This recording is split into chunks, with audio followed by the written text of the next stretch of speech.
오늘 함께 보실 말씀은 열왕기상 19장 8절로 10절입니다. 오늘 함께 보실 말씀은 열왕기상 19장 8절로 10절입니다. 여기 앞에 화면 있으니까 우리 함께 한 목소리로 읽겠습니다. 이에 일어나 먹고 마시고 그 음식물의 힘을 의지하여 40주 40야를 가서 하나님의 산 호렙에 이르니라. 엘리야가 그곳 굴에 들어가 거기서 머물더니 여호와의 말씀이 그에게 임하여 이르시되 엘리야야 내가 어찌하여 여기 있느냐. 그가 대답하되 내가 만군의 하나님 여호와께 열심히 유별하오니 이는 이스라엘 자손이 주의 언약을 버리고 주의 제단을 헐며 칼로 주의 선지자를 죽였으며 오직 나만 남았거늘 그들이 내 생명을 찾아 빼앗으려 하나이다. 아멘. 이제 드디어 하나님의 와일드카드 시리즈 벌써 7번째 시간, 오늘이 마지막입니다. 우리는 지난 6주에 걸쳐 하나님이 세우시고 하나님이 사용하시는 와일드카드에 대해서 배웠습니다. 첫 시간에는 에스더, 디도, 에레미야, 여호수아, 엘리야, 모세, 그리고 오늘은 그 엘리야의 후속편으로 함께 말씀을 나누는 겁니다. 우리가 지금까지 6명에 대해서 살펴보았는데 그 6명을 하나님이 부르시는 방법도 다르고 하나님이 사용하시는 방법도, 그리고 그 사용되는 그 상황도 모두 다릅니다. 그런데 하나님의 와일드카드로 부르시는 두 가지 공통점이 있는데, 첫 번째는 바로 하나님의 부르심이 있었고 그 부르심에 순종한 인물들이었다는 것입니다. 그리고 두 번째로 하나님께서 그 인물들을 순종하기 위해 설득하는 그 작업들을 그들을 통해 해 가셨다는 것입니다. 이것으로 보아 우리 하나님은 우리를 부르실 때에 우리를 무력적으로, 우리를 강압적으로 부르시는 것이 아니라 민주적으로 우리를 설득하시는 작업을 통해 우리를 하나님의 온전한 부르심에 순종하는 자로 하나님이 우리를 설득하고 계시다는 것입니다.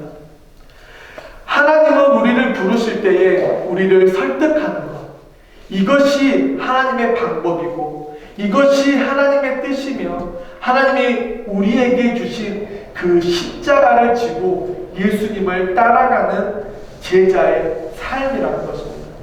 오늘은 하나님의 와일드카드 마지막 시간으로 엘리야의 후속편, 즉 열왕기상 17장에 엘리야가 아합에게 가서 내 말이 있기 전에는 비가 오지 않으리라는 그 말 이후의 삶을, 그리고 그 크나큰 영적 전투에서 승리한 엘리야에 대해서 말씀을 나누려고 합니다. 크나큰 영적 전투에서 승리한 엘리야는 영적으로 기진맥진한 상태에 있습니다. 그런데 지금 그 지치고 힘든 그 시간에 아합의 아내, 바알을 숭배하는 이세벨이 아합을 공격합니다. 어떤 육체적으로 공격하는 것도 아니고 어떤 위협을 가한 것도 아니고 그저 말로 엘리야를 공격합니다. 그런데 엘리야는 그 갈멜산에서 하나님을 의지하며 승리했던 그 담대함, 그 자신감, 그 모든 것을 잊어버린 채 이세벨의 공격 하나, 내가 너를 반드시 죽일 것이라는 그 말 하나에 이세벨을 피해 도망가는 장면, 그리고 그 도망간 후에 하나님께서 어떻게 쓰다듬고 어떻게 위로하시고 어떻게 회복되는지의 그 내용이 바로 오늘 열왕기상 19장의 내용입니다. 하나님은 엘리야를 세우시기 원하십니다. 그런데 지금 엘리야가 이세벨의 말 한마디에 도망갑니다. 그런 엘리야를 그저 바라보신 하나님은 엘리야를 꾸짖거나 엘리야를 강압적으로 끌어당기시거나 다그치지 않으십니다.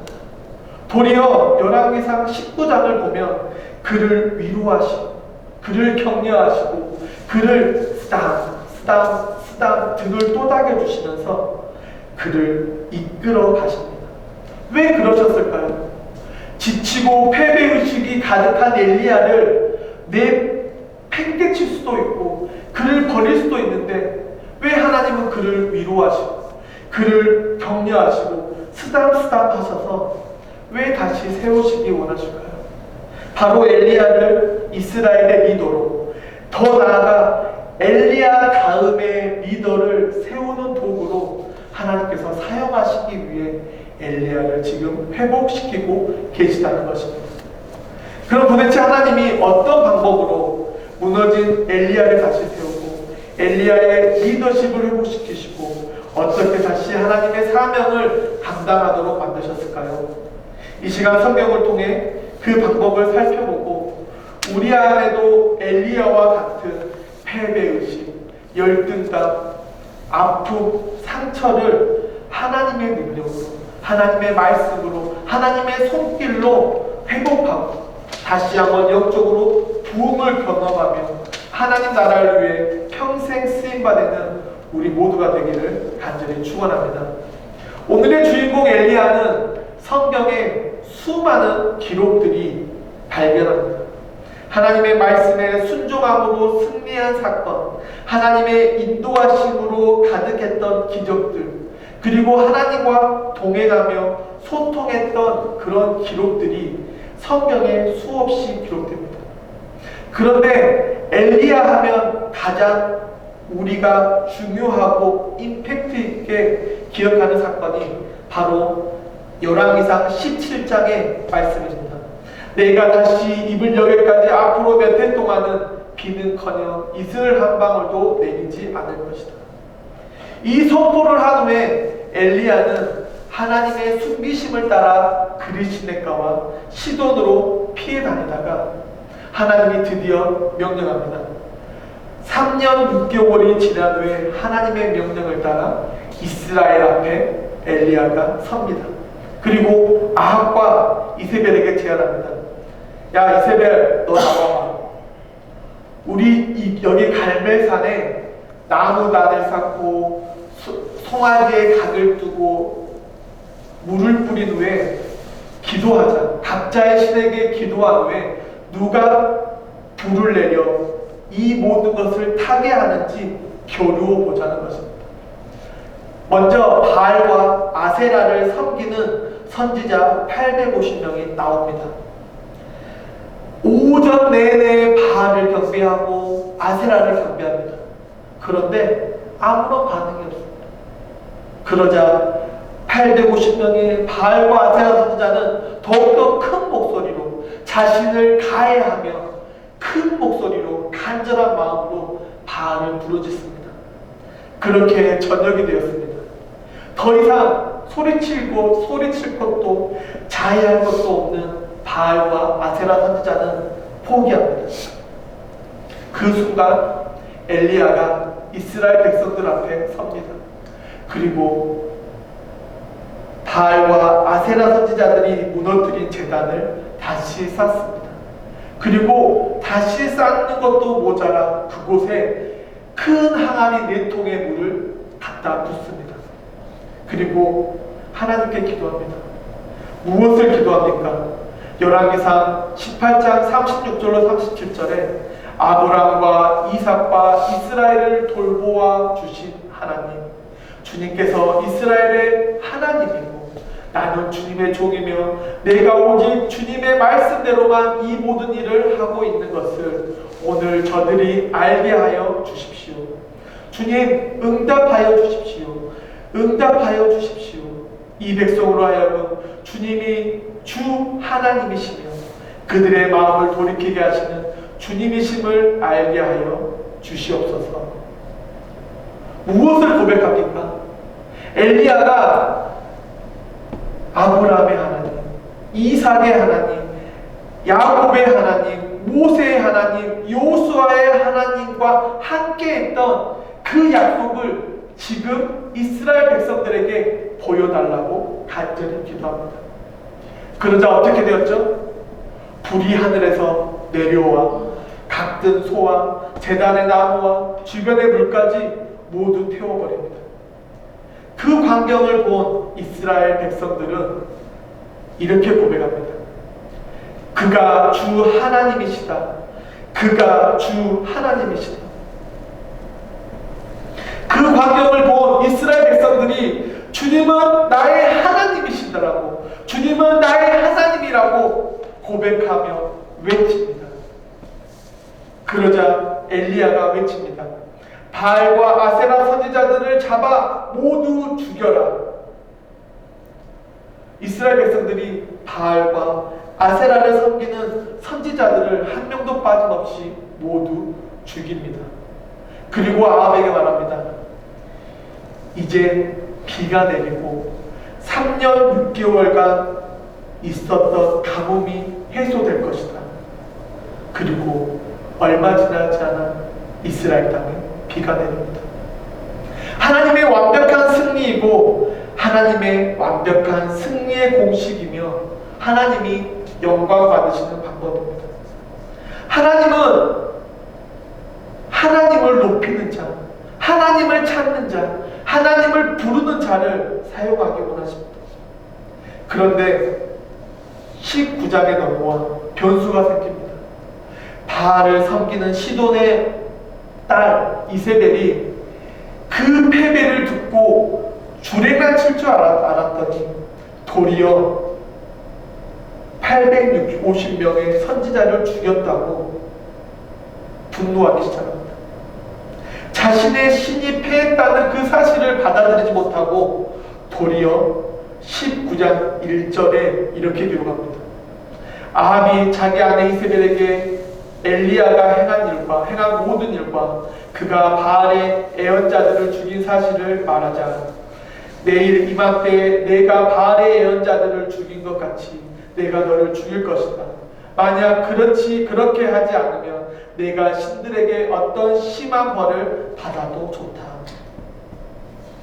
아합이 이세벨에게 말합니다. 그런데 지금 이세벨은 누구라고 했죠? 이세벨은 이방 여인입니다. 그리고 아합은 이스라엘의 왕입니다. 그런데 여기 19장 1절을 보면 조금 이상합니다. 분명히 아합은 왕이고 이세벨은 요왕이기 때문에 굳이 있었던 일을 말할 필요가 없습니다. 100번 양보해서 둘이 부부이기 때문에 그 갈멜산에서 있었던 일을 얘기할 수 있습니다. 그런데 여기 워딩을 보면 지금 시시콜콜 하루에 있었던 일을 얘기하는 것이 아니라 아합이 이세벨에게 보고하고 있는 형태입니다. 보고는 누구한테 하죠? 부하가 왕에게, 부하가 낮은 사람이 높은 사람에게 하는 것이 보고입니다. 즉 지금 이스라엘의 왕은 하나님도 아니고 아합도 아니고 이세벨이 왕이라는 것입니다. 바로 그 증거가 열왕기상 19장 2절입니다. 아합이 열받아서 아합이 화가 나서 이세벨을 엘리야에게 협박할 수 있습니다. 그런데 지금 그 협박을 누가 하고 있죠? 지금 이세벨이 하고 있습니다. 이세벨이 자신이 섬기는 신의 선지자들을 죽였다고 분노하면서 엘리야를 협박하기 시작합니다. 실질적인 이스라엘의 통치자는 이세벨이라고 판명하였습니다.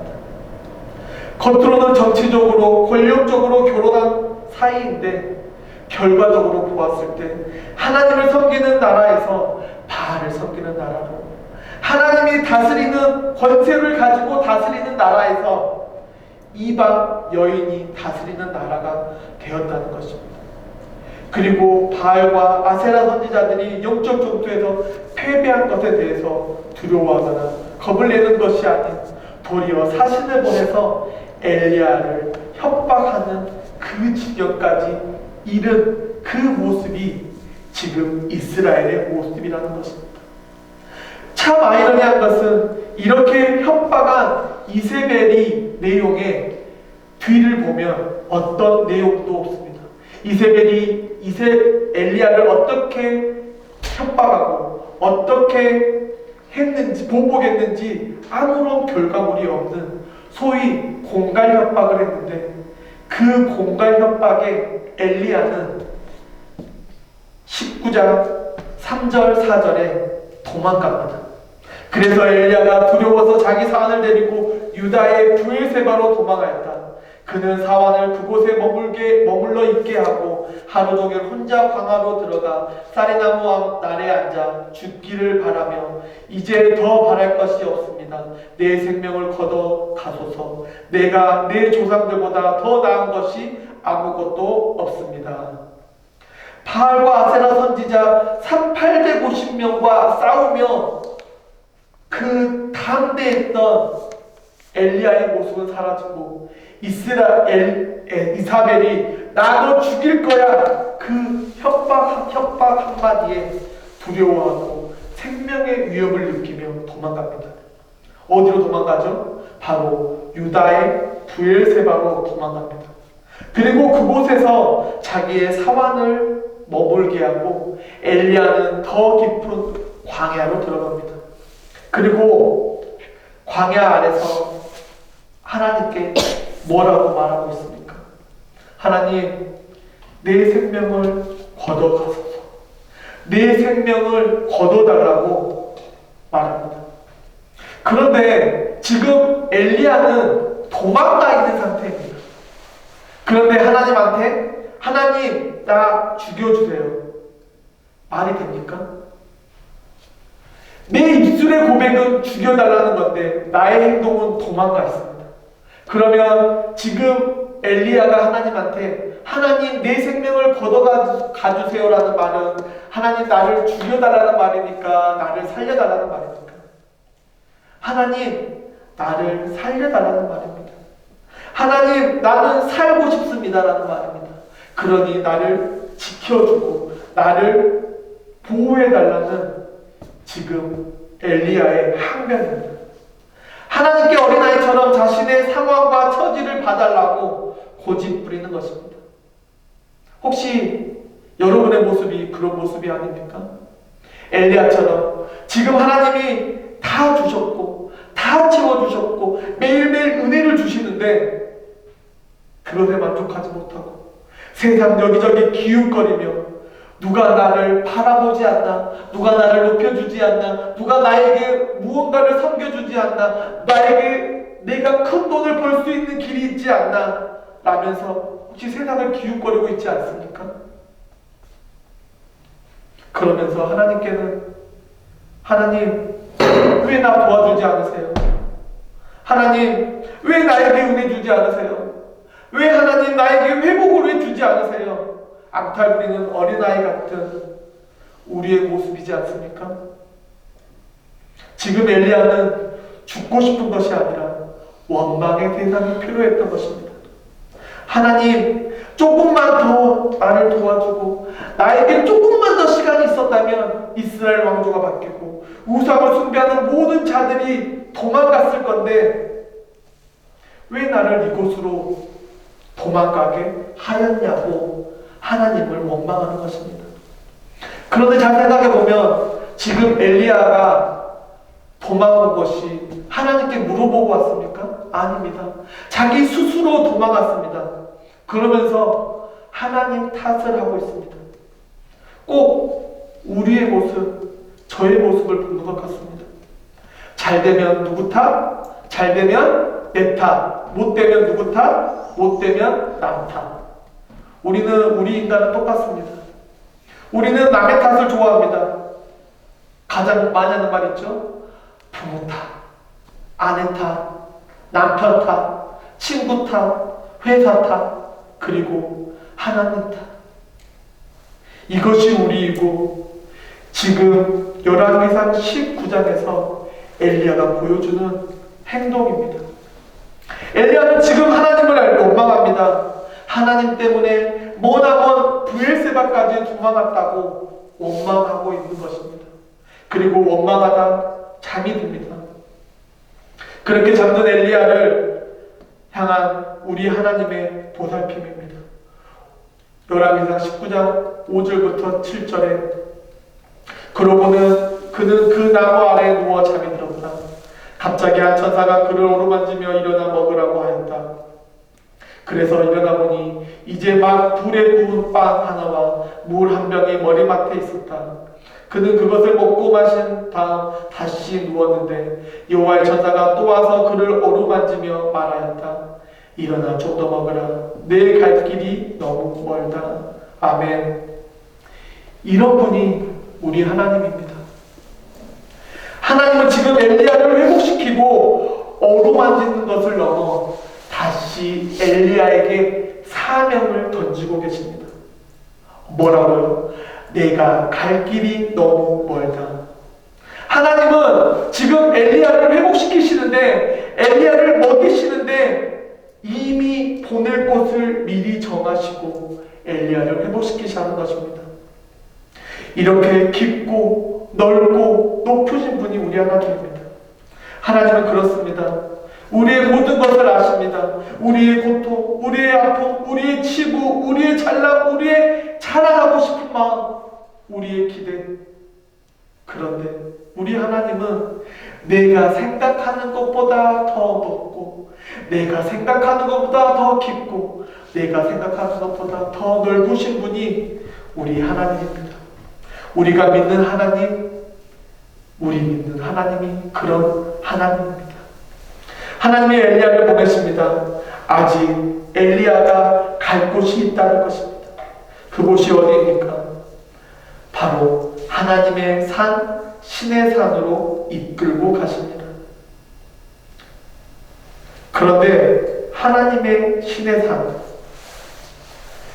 브엘세바에서 신의 산까지 차로는 5시간 반이 걸리고 걸어서는 4일, 넉넉 잡아 5일 정도 걸립니다. 밤낮 걸으면.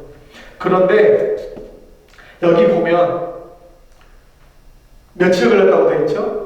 40일을 밤낮 동안 걸었다고 기록되어 있습니다. 아무리 쉬면서 먹으면서 천천히 걸어도 10일이면 도착할 수 있는 거리를 왜 40일이 걸렸을까요? 저희가 지난주에 모세에 대해서 말씀을 나누면서 모세에게 가장 중요한 숫자가 40이라고 말씀드렸습니다. 애굽생활 40년, 광야 40년, 이스라엘 백성들과 출애굽 후 광야 생활 40년. 이것입니다. 우리 하나님은 신명기 1장 2절에 시내 산에서 세일을 지나 가데스 바냐에까지 도보로 11일이 걸리는 거리였더라. 11일이면 갈 수 있는 거리를 하나님은 모세와 이스라엘 백성들을 40년을 걸렸다는 것입니다. 그럼 이 40년, 40일, 이것은 무엇을 의미할까요? 바로 불순종을 의미합니다. 하나님이 회복시키시고 하나님이 일으키셨고 하나님이 애국으로부터 탈출하게 하셨는데 하나님의 말씀에 순종하지 않고 하나님의 뜻에 순종하지 않아 끝내 40년이 걸려서 가나안 땅에 들어가고 40일이 걸려서 시내산에 도착했다는 것입니다. 분명히 엘리야가 가는 길에 하나님 너무 힘들어요. 하나님 하기 싫어요. 하나님 가기 싫어요. 하나님 너무 다리 아파요. 그때마다 하나님은 엘리야를 어루만지시고 엘리야를 쓰다듬으시고 엘리야를 회복시켜서 끝내 40일이 걸려서라도 시내산에 도착하게 하십니다. 미라클교회 성도 여러분, 여러분의 삶에서 엘리야와 같은 실수를 하지 않기를 바랍니다. 만약에 엘리야가 순종했다면 5일에서 10일이면 도착했을 것입니다. 그런데 불순종했고 방황했기 때문에 40년이라는 시간이 걸렸습니다. 그런데 여기서 참 감사한 것은 이런 엘리야를 끝내는 하나님이 원하시는 자리에 끄집어 놓으셨다는 것입니다. 때로는 설득하고 때로는 달래면서 결국에는 하나님이 원하시는 목적지인 시내산으로 이끄셨다는 것입니다. 여러분, 시내산 어떤 장소입니까? 이스라엘 백성들에게는 정말 중요한 장소입니다. 애굽에서 탈출한 후에 가장 처음 도착한 곳이 시내산이고 하나님의 말씀을 받은 곳이 시내산입니다. 그런 장소에 도착한 엘리야는 어떤 행동을 했습니까? 그저 굴에 들어갔습니다. 굴에 들어가 또 쉬었습니다. 그러자 하나님이 묻습니다. 내가 여기서 무엇 하느냐? 내가 여기서 무엇 하느냐? 우리가 여기서 중요하게 보아야 하는 것은 하나님의 의도입니다. 하나님은 지금 엘리야의 상태를 아십니다. 엘리야가 번아웃이 와서 힘들고 지치고 낙담 중에 있다는 것입니다. 그런데 왜 이런 질문을 하실까요? 시간을 아끼라는 것입니다. 지난 시간에 우리가 크로노스와 카이로스에 대해서 살펴보았는데 지금 엘리야는 크로노스의 시간 안에 있는데 하나님께서 엘리야를 카이로스의 시간으로 이끄시기 원한다는 것입니다. 그런데 무기력하게 아까운 시간을 보내고 있냐는 것입니다. 즉 지금 그곳에서 나와 때를 쓰든지 앙탈을 부리든지 어떠한 액션을 취하라는 것입니다. 꼭 창세기에 범죄한 아담을 향하여 하나님께서 아담아 아담아 내가 어찌하여 거기 있느냐 하는 질문과 같습니다. 그리고 또 내가 여기에서 무엇을 하느냐라고 13절과 9절에 반복해서 하나님께서 엘리야를 부르고 계십니다. 강조한다는 것은 중요하다는 것입니다. 엘리야야, 너 액션을 취해라. 어떤 액션이든 좋으니까 어떤 말이든 해라. 그리고 크로노스의 시간에서 카이로스의 시간으로 나오라는 말입니다. 하나님이 명령하십니다. 하나님이 우리에게 명령하고 말씀하고 계십니다. 이 명령에 엘리야가 19장 11절로 12절에 하나님 앞에 섭니다. 그러자 하나님께서 강풍으로 지나가시고 지진으로 지나가시고 불로 지나가십니다. 그리고 난 후에 부드러운 음성으로 엘리야에게 말씀하십니다. 이 모든 상황이 지난 후에 하나님이 엘리야를 부르십니다. 그 부름에 엘리야는 다시 겉옷으로 얼굴을 감싸고 하나님 앞에 나와 이렇게 대답합니다. 엘리야가 대답하였다. 나는 이제까지 주 만군의 하나님만 열정적으로 섬겼습니다. 그러나 이스라엘의 자손은 주님과 맺은 언약을 버리고 주님의 제단을 헐었으며 주님의 애언자들을 칼로 쳐 죽였습니다. 이제 나만 홀로 남아있는데 그들은 내 목숨마저 없애려고 찾고 있습니다. 14절에 엘리야가 하나님을 만군의 하나님이라고 부르고 있습니다. 즉 전쟁에 능하신 하나님, 세상의 모든 것을 차지하실 수 있는 분이라고 반응하기 시작합니다. 그러면서 이렇게 한탄합니다. 하나님, 하실 수 있는 분이 왜 우리를 버리시고 왜 하나님을 섬기는 제단을 헐고 왜 하나님의 백성들과 하나님의 선지자들을 죽이십니까? 왜 나 홀로 남겨두셨냐고 한탄합니다.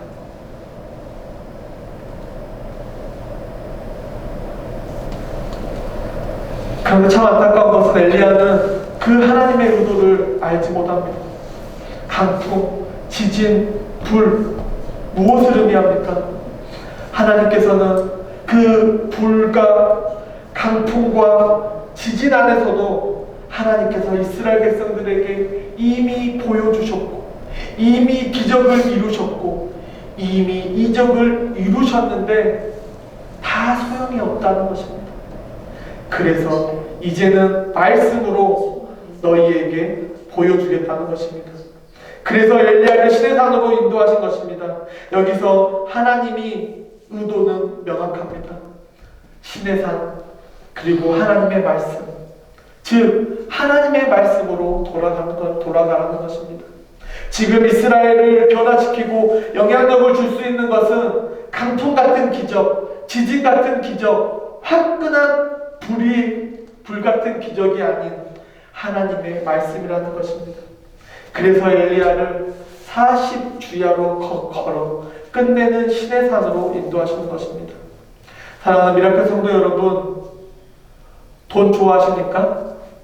권력 좋아하십니까? 지식 좋아하십니까? 저 정말 좋아합니다. 그런데 가장 강력하고 변하지 않고 유일한 힘은 하나님의 말씀이기 때문에 돈을 버릴 수 있고 권력을 버릴 수 있고 지식을 버릴 수 있습니다. 하나님의 말씀이 살아있는 교회가 진짜 힘있는 교회이고 매력있는 교회이고 하나님이 주신 사명을 감당하는 교회입니다. 그런 교회와 성도가 되길 바랍니다. 이렇게 강력하게 어필하는 엘리야를 향해 18절에 그러나 나는 이스라엘에 7,000명을 남겨놓을 터인데 그들은 모두 바알에게 무릎 꿇지도 아니하고 입을 맞추지도 아니한 사람이다.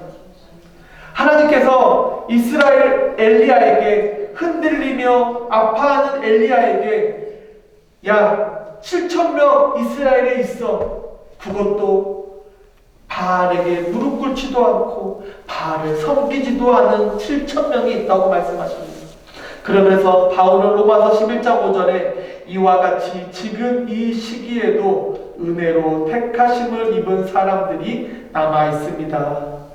바울은 이 열왕기상 19장 18절 말씀을 하나님의 은혜라고 고백하고 있습니다. 하나님의 은혜입니다. 남은 7,000명이 뭔가 대단해서 뭔가 유별나서 뭔가 특출나서 남아있는 것이 아니라 하나님의 은혜로 인해 버티며 살아가고 있다는 것입니다. 유지 피터슨의 부활을 살라는 책에 이런 구절이 있습니다.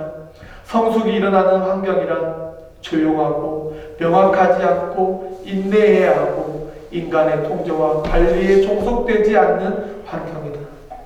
맞는 말입니다. 우리에게는 성숙이 찾아오는 순간은 내가 기대하지 않는 시간입니다. 내가 기대하지 않는 환경입니다. 내가 기대하지 않는 상황을 통해 찾아온다는 것입니다. 그런데 그 성숙, 그 변화는 강력한 힘이 있습니다. 때로는 강풍처럼, 때로는 지진처럼, 때로는 불처럼, 때로는 세미한 음성으로 하나님은 우리에게 기적을 보여주시고 우리 안에서 하나님의 나라의 백성으로 예수쟁이로 만들어 가십니다. 지난 시간 우리는 믿는 자들은 크로노스의 시간에서 카이로스의 시간 안에 살아가야 한다고 말씀드렸습니다. 그런데 참 쉽지 않습니다. 그래서 은혜가 필요합니다. 찬양의 가사 중에 천국은 마치 밭에 감추인 보와 땅속에 묻힌 아무도 모르는 보석, 그 보석 발견한 사람은 기뻐 뛰며 집에 돌아가 집 팔고 땅 팔고 냉장고 팔아 기어이 그 밭을 사고 말 거야. 가족들의 생계를 위해 매일매일 다른 사람의 밭을 빌려 일하던 어느 농부가 그 밭에 금과 은과 신기한 보석이 잔뜩 담긴 상자를 발견합니다. 어떻게 할까요? 자신의 모든 것을 팔아 그 땅을 사서 누리게 됩니다. 이것이 하나님의 은혜입니다. 우리는 하나님의 은혜 없이는 살 수 없는 예수쟁이입니다. 그럼 무엇이 필요할까요? 신의 산에서 이스라엘 백성들을 회복하신 하나님의 말씀. 지금 엘리야를 회복시키기 위해서 신의 산으로 불러 하나님의 말씀을 주시는 말씀, 그리고 오늘 이 시간 하나님의 말씀을 읽으며 하나님의 말씀을 들으며 하나님의 말씀에 설득당하는 은혜를 통해, 때로는 하나님의 말씀에 눈물을 흘리는 은혜를 통해, 때로는 하나님의 말씀에 울분을 토하는 은혜를 통해, 때로는 하나님의 말씀으로 인해 성장하는 은혜가 우리에게 필요한 것입니다. 사랑하는 성도 여러분, 우리에게 은혜가 필요합니다. 그리고 하나님의 말씀이 필요합니다. 하나님의 말씀을 통해 하나님이 가라고 하면 가시고 하나님이 멈추라고 하면 멈춤을 통해 하나님의 그 은혜 아래 매일매일 예수쟁이로 세상의 호구로 살아가며 세상을 향해 빛과 소금의 역할을 잘 감당하는 우리 모두가 되기를 간절히 축원합니다. 그 은혜를 매일매일 사모함으로 하나님의 말씀 안에 순종하는 우리 모두가 되기를 간절히 축원합니다. 축원합니다. 기도하겠습니다. 하나님